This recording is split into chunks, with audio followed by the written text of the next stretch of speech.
दोस्तों अभी किसी को डरने की कुछ बात नहीं है, क्योंकि खुद गवर्नमेंट ने प्रूव कर दिया दोस्तों और बता दिया कि 14,000 स्कूल और 5,000 कॉलेज में कंटेंट क्रिएटर के लैब निकलने चाहिए और उनको सब पढ़ाना चाहिए कि वीडियो कैसे अपलोड करते हैं, एआई कैसे यूज करते हैं।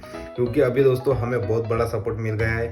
जो आजकल के 4 लोग जो बोलते थे कि वीडियो निकाल कर तेरा क्या ही होने वाला है, तो दोस्तों उनको आप सीना ठोक के बता सकते हैं कि देख भाई, न्यूज़ पढ़ और न्यूज़ देख, तभी तुझे पता चलेगा कि कंटेंट क्रिएटर में और सोशल मीडिया में कितना दम है। तो दोस्तों इसकी वजह से मैं आपको रोज़ बताता था कि हारो मत। एक दिन ऐसा आएगा कि जिस चीज़ के तुम हकदार हो दोस्तों, वो सब कुछ आपको मिल जाएगा। उसमें से एक चीज़ हमें मिल गई है, उसका दोस्तों हमें डायमंड बनाना है दोस्तों। तो इसकी वजह से दोस्तों वो जो मराठी में बोलते हैं दोस्तों, संधीचं सोनं करना, तो उस वैसा ही कुछ हमें करना है दोस्तों। तो आज के लिए इतना ही, बाय।